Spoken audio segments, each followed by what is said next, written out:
Good morning, and thank you for joining us for our winter weather briefing. It's my pleasure to introduce Governor Tom Wolf. Thank you, Sarah. And thank you, everybody, for joining us today. As you know, last night's storm was just as serious as we anticipated, especially here in the central part of the state. Many areas of the Commonwealth experienced heavy snow, and that affected roadways, and it created dangerous situations in a number of different places. Emergency personnel responded to several emergencies and accidents caused by the snowfall and by blocked roads. Tragically, as at least one of these accidents led to a loss of life, and my heart goes out to the victims and their families.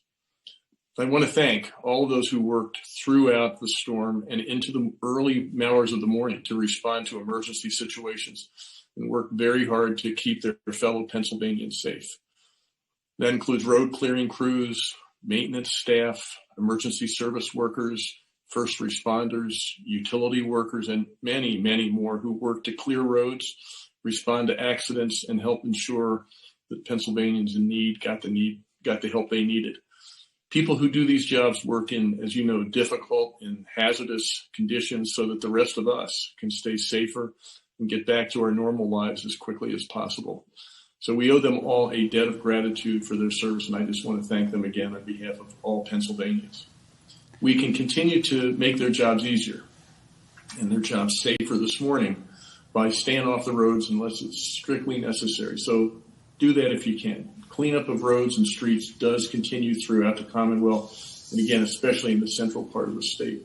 And many areas are still not clear or completely safe for normal levels of traffic. There's still snow on the roads. So I encourage Pennsylvanians, please avoid driving when you can. Let these road crews and others who have to be out on the roads, let them do their jobs.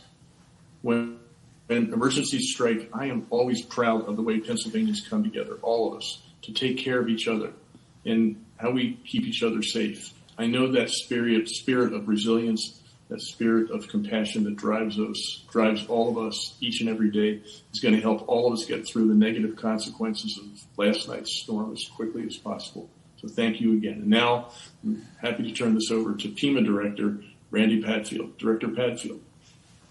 Thank you, Governor Wolf, and good morning, everyone. First of all, I'd like to echo Governor Wolf's comments regarding our sympathies for the individuals and the families that were affected by the unfortunate events that occurred last evening. Every winter storm, we spend a significant amount of time messaging the public regarding the hazards and implementing plans and procedures in hopes of preventing such tragic events as occurred last evening. It takes all of us truly working together to assure that these events such as these are not repeated. Throughout the night, we collectively, as a set of state agencies working with our county emergency management partners, responded to anything that was needed as part of these events. And I'd like to give you some background of what occurs in the Commonwealth Response Coordination Center. So as Pennsylvania State Police, the Pennsylvania Turnpike Commission, the Pennsylvania Department of Transportation, and any other state agencies that are needed monitor roadway conditions 24/7 during these storms. We meet regularly to be able to make informed decisions on implementing travel restrictions and bans, especially as we see conditions deteriorate. Last night was no different.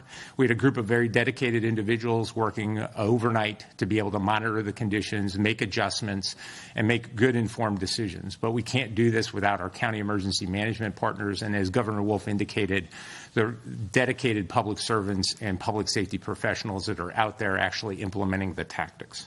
So throughout the night, we implemented many of the portions of our plans that we have previously developed. One of those is using wireless emergency alerts to be able to target areas where we see traffic that is stopped or there are significant incidents. That assists us to be able to get good information on the number of people that are actually stranded in those situations and be able to respond accordingly to any needs that they happen to have. We worked with our county emergency management partners, and they implemented their plans very effectively.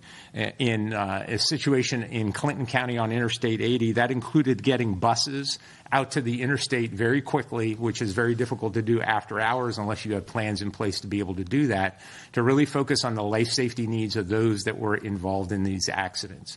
This included taking people off of the roadway, coordinating with voluntary organizations that are active in disasters such as Red Cross, putting people up in hotel rooms overnight so they had a place to stay so they were not affected by the elements, and then also working with the emergency responders that were on these very difficult scenes to be able to disentangle the wreckage, rescue those individuals that were trapped, and account for any other unmet needs that they happen to have.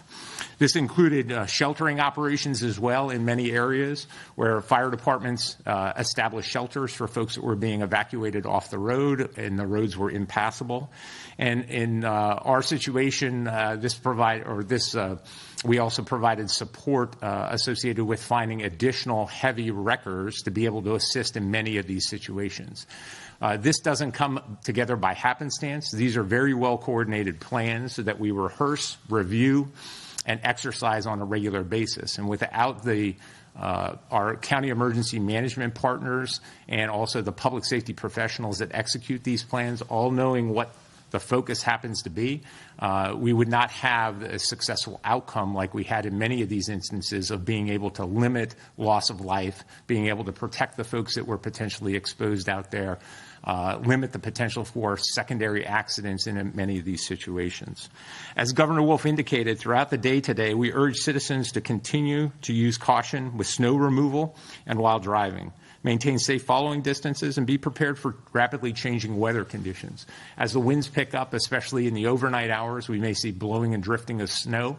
We are not past this incident as of yet. And what we normally see is when traffic comes back onto the roadway in larger numbers, especially in the morning hours, we see an uptick in our accidents, and we see an uptick, obviously, in injuries and those types of things. So we're really trying to prevent those. We've been monitoring power outages overnight, and the power outages actually are within normal levels for what we're seeing. We're seeing about 4,500 at the peak overnight. It was about 10,000 power outages. They're being rapidly restored, so that is definitely good news. But we'll continue to monitor the situation from the Commonwealth Response Coordination Center and work with any of our county partners as needed to be able to respond accordingly. Now I'd like to turn it over to Yasmin Gramian, Penndot's secretary, to provide an update regarding Penndot's operations. Thank you, Randy. I also thank our committed teams at Penndot and Pennsylvania Turnpike Commission for their incredible work and dedication in this challenging time. We're coming out of one of the most impactful statewide storms we have had in a couple of years. We were and remain in active communications with other agencies, other states, and our industry partners. On our driver and vehicle operations, we're opening at 11:30 this morning in many counties. Our Riverfront Office Center in Harrisburg opens at 10:30. Check dmv.pa.gov for more information. Regarding roadways, I'd like to share some updates from last night. Across most of the state, we saw isolated incidents that often occur during storms. Similar to Penndot, the Turnpike shared that they responded to many crashes and disabled vehicles. We did have a crash involving multiple vehicles on Interstate 80 in Clinton County. We had recently plowed that stretch of roadway, and we had 45-mile-per-hour speed restrictions in place. We implemented a detour quickly. Our emergency and law enforcement partners have been working tirelessly on the incident. While we never want crashes to occur, I'm pleased to report on some assistance we provided. Our 511 PA Connect system, which sends text alerts to people in a specific crash area if there is an extensive closure expected, was activated for 3 crashes. We reached nearly 300 people with this tool. This was used for crashes on I-80 in Mercer County, I-78 in Berks County, and it's in place for a current incident on I-80 in Clearfield County. 511 PA Connect was launched in 2016 at Governor Wolf's direction to provide information updates to motorists during long-term closure on Penndot or Pennsylvania Turnpike roadways. Additionally, yesterday, we announced and implemented speed and vehicle restrictions. These were done with a balance of precaution and flexibility to keep goods moving. This morning, we and the Pennsylvania Turnpike lifted the speed and vehicle restrictions in the Harrisburg and Philadelphia regions. In coordination with our partners like the Turnpike Commission, we will continue lifting restrictions south to north through the morning. Check 511pa.com for the latest on these restrictions. As the storm moves out of the state, our mission continues.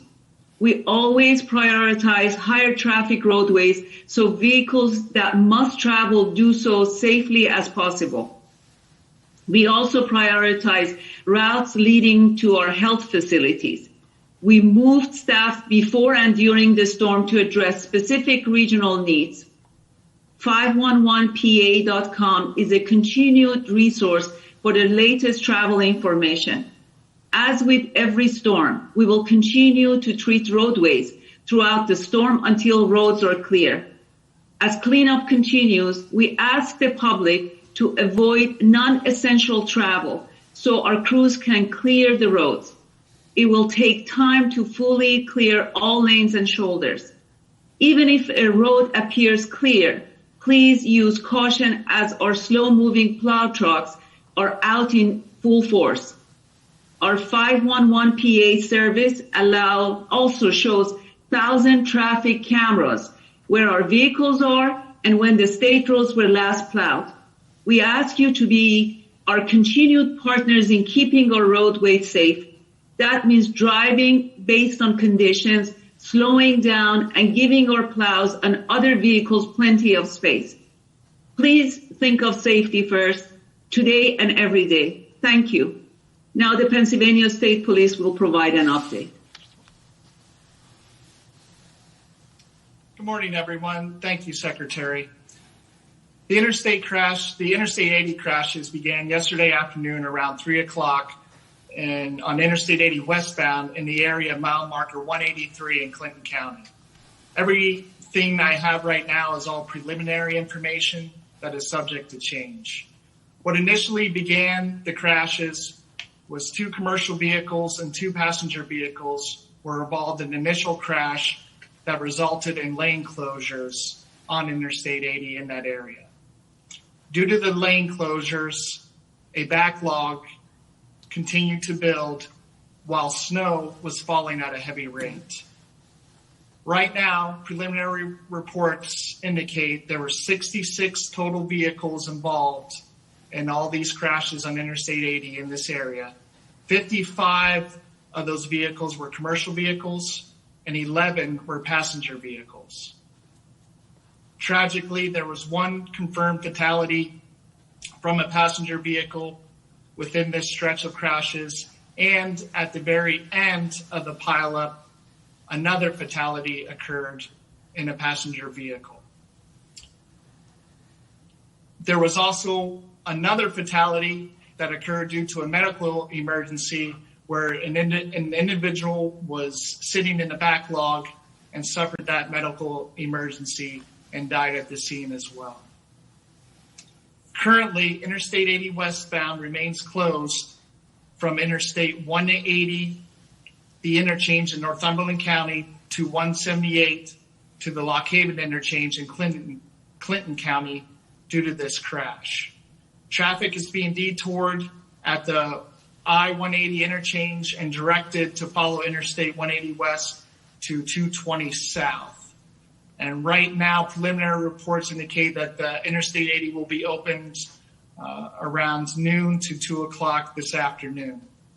Troopers are still currently on scene, and the investigation is still ongoing as to what exactly occurred throughout the wreckage.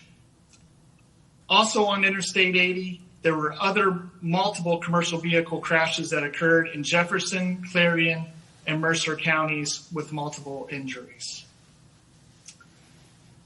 And finally, on the Turnpike, yesterday at around 3:50 p.m. in the afternoon, westbound at mile marker 139.3, There was also a 2 commercial vehicle crash right now with minor injuries that shut down the turnpike for approximately an hour. And we'll now turn it over to the governor's office and open it up for questions. Okay, thank you, Corporal. Let's open this up for questions now. Thanks, Sarah? everyone. Thanks, Governor. So our first reporter, and we are going to go with questions on the storm, please. Sam Zern from PLS. Go ahead, Sam. Good morning. Thank you for doing this. It was mentioned that some folks were put up in emergency housing or hotel rooms. I'm wondering, can we get numbers on how many individuals that was? I can handle that. I do not have numbers right now, but we can actually work with the county to be able to ascertain those numbers and get back to you.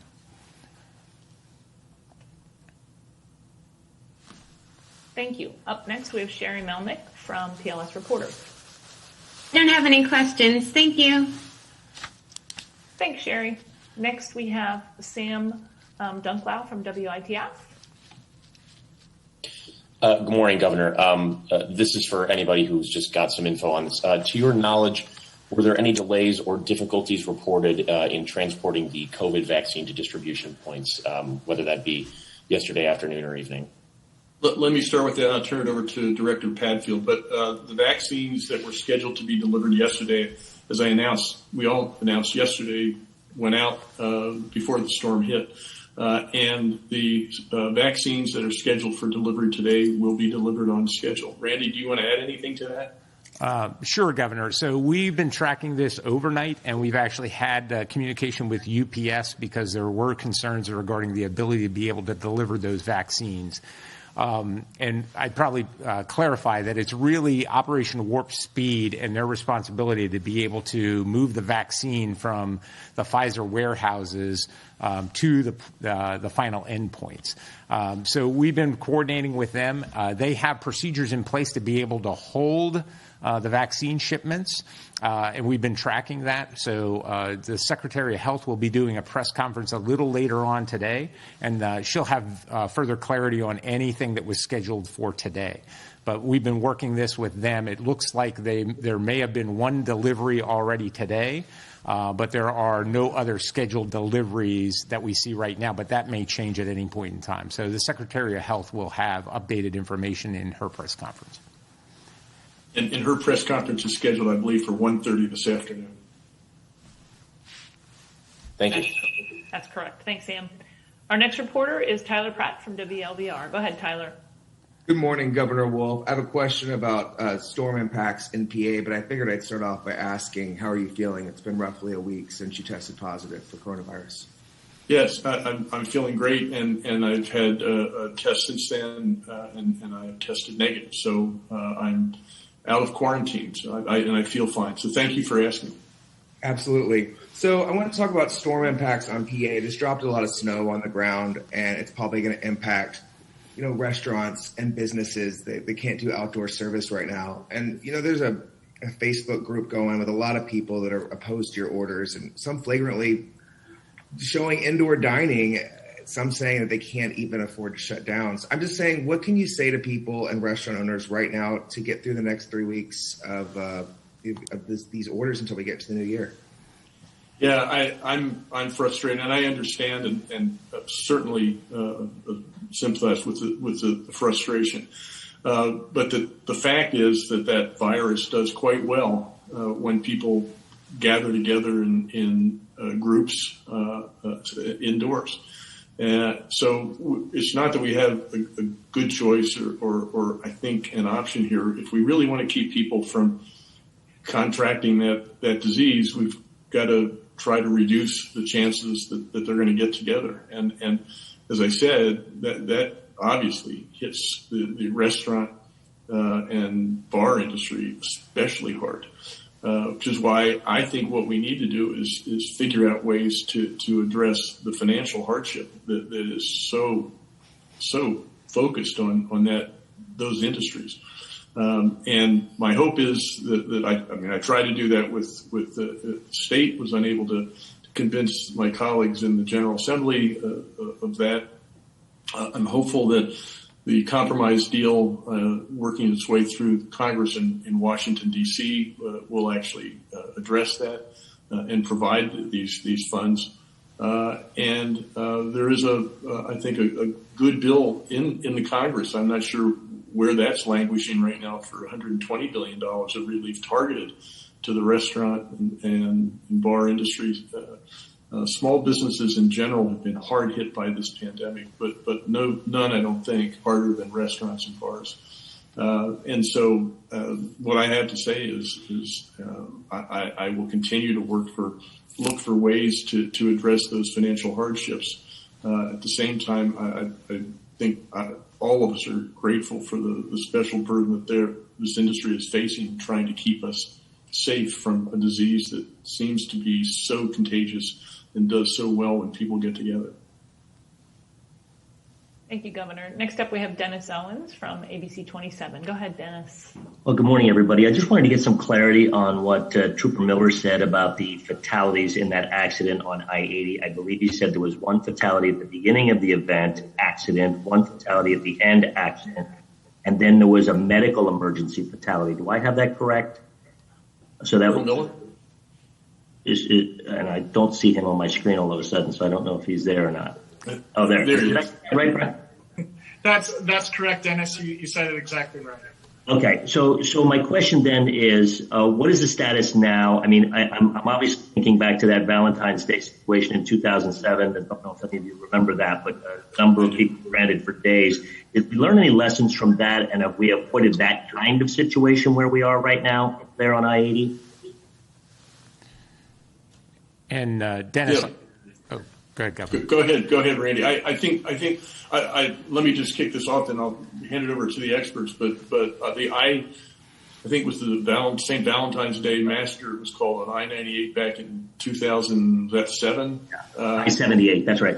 I-78. Yeah, I think we all Penndot, FEMA, the state police, local folks. We all learned a lot from that, and have tried to, and so far have avoided anything like that happening. So I think what happened in Route 80, and what the state police, what Penndot and others did to create as quickly as possible alternative routes, close down entrances and exits, and then make sure that buses were used to rescue people who didn't want to stay in their cars, and came up with emergency shelters. So all these things we learned from the I-78 issue. We also had an issue, you recall, Dennis, in 2015 on the Pennsylvania Turnpike. And so we've learned, tried to pick up from that, which is where the 511, the alerts, letting people know what's happening. I think we've learned lessons. I'm sure we made mistakes. There's things that we can still learn, but I think the I-80 situation is a lot better because of what we learned from those other incidents. So, Randy, you want to start with this? That was a good lead-in, Governor. So the governor hit all the salient points, Dennis. What I wanted to bring out is that we continually learn from these incidents, and we have a comprehensive framework that we actually socialize with our county emergency managers, and they actually train and provide that information to the public safety responders and public works personnel that respond to these incidents. So it really takes a look at a timeline, and it really takes a look at different lines of effort to be able to really focus on the life safety concerns. So if we take a look at the 78 incident that occurred in 2007, there were folks that were stranded out there for many hours on end, and we realize that is not good because we don't have the ability to be able to maintain their health and safety out there. So there are concurrent lines of effort. When we have a major incident like occurred on 80 overnight, the goal is at any point in time, if we can actually open up the roadway to be able to allow the folks to continue on, that takes care of that issue. If we're unable to do that, then usually at about 2 hours, we start health and safety checks on each one of those vehicles, understanding that people may have different medical conditions, they may have young children or anything like that. And we're getting that information in from, as Secretary Gramian talked about, the 511 PA Connect system using the wireless emergency alert. So they have the ability to be able to give us information of where they're at, and that is actually populated on a map when they sign up to be able to receive those updates. So it's really taking a look at those technologies and linking the first responders up with that, and then it is, being able to provide them what they need. Last night is a classic example on 80, especially in Clearfield County, where fire department personnel were taking fuel out to people so they could actually keep their cars running, so they could stay warm while they were working to be able to kind of relieve the obstructions and the vehicles that were in the roadway to be able to reestablish flow. And then usually the last thing we take a look at is actually evacuating folks from the roadway. But if we get to that point and we know, such as the incident in Clinton County, that the roadway is not going to open for an extended period of time, there may be multiple vehicles that are in that trapped queue that are non-drivable. So we want to evacuate those folks off of that system. And working with the emergency managers and the public safety professionals, they were able to execute contracts last night for buses to be able to get the buses out there, to be able to remove those folks in a very short period of time, get them out of the elements and get them into some level of shelter. So it's really a coordinated effort, and we continue to learn. Every year we go back through and we analyze these incidents because there are a lot of different variables, and we improve the process every year. But we evacuated people yesterday or today, last night, yesterday, we had to evacuate people from 80? Correct. In Clinton County, their emergency management coordinator was involved in that, along with the public safety personnel. And on that specific incident in Clinton County, they evacuated a number of folks off of the interstate because of the length of time. As Corporal Miller talked about, it wasn't feasible to be able to open up a lane and be able to get people past that accident. So we were going to have people there for an extended period of time. We look at other options, in Penndot and state police work that while they're on the scene with the local responders of, can we turn the passenger vehicles around? In that situation up there, there was a significant band of snow that went through that really prohibited a lot of those. So it's really taking a look at all of our tactical options and then figuring out what the best plan is. And sometimes it's working 2 or 3 different lines of effort concurrently to be able to, and the whole goal is to make sure people are not out there for extended periods of time, because that just exacerbates the situation and really puts their health and safety at jeopardy. Thank you all. Thank you, Director Padfield. We have time for one more question today, and that's from Mark Scalfaro from the AP. Go ahead, Mark. Hi, perhaps this is a question best directed at Secretary Gramian, but you've talked a fair amount about the response to the storm out there, but these sort of multi-vehicle accidents in heavy snow, especially on rural sections of I-80 in north central PA, I know that has happened repeatedly. Is that something that, that there's a engineering solution to prevent or to ameliorate, or is that just considered the cost of having a interstate in a rural area during a snowstorm? I think it's both. We look at it scientifically, and we also look at it based on the experience and everything that Randy just covered, what we did in the past. Our staff were fully engaged prior to storm. The day before, we had a conference call with the entire team, PSB, PEMA, all the district executives, to just go over the weather reports we've received, the amount of precipitation that's coming down, the timing of it. We also put some tiered restrictions in place at what time, what kind of a restriction we should apply to different counties based on the amount of snow and also the wind factor and everything else that we take into consideration. And we also continuously talk to our partners. We co-locate at the PEMA building. We had calls every hour, every 2 hours as needed, during the storm. Every 2 hours, we huddled, we talked about the conditions. So there is a lot of effort that goes on. And I think the fact that we're all working together with PSB, with PEMA, with the emergency team on the site, boots on the ground, our workforce at the district level, we try to make the best decision for the ever-changing condition, I have to say, because sometimes, we get some kind of a forecast on the weather and how much snow we're going to get in certain areas, and it turns out to be much more than what we expected, as we saw in the case of Clinton and Clearfield County last night on I-80. Right, but there's a number. I mean, but the plain fact is that we still had a 60, 70 vehicle crash. Is that something that, I mean, so in that sense, it was not successful. Preventing that, is there nothing to be done in terms of the road design or, I don't know, I mean, you were meeting ahead of time. Is there any decision you could have made that in retrospect might have been a better approach? Well, again, as I said, our staff were fully engaged. We had speed restrictions. The plows just gone. The incident occurred in mid-afternoon, so we didn't encounter a dark situation. We did not have vehicle restrictions in the time based on the weather condition. There were various incidents with small crashes in the area. A detour was implemented to take the traffic off. We closed down the eastbound to be able to move some of the cars away. You mentioned if there is something we can do on the design side of the roadway.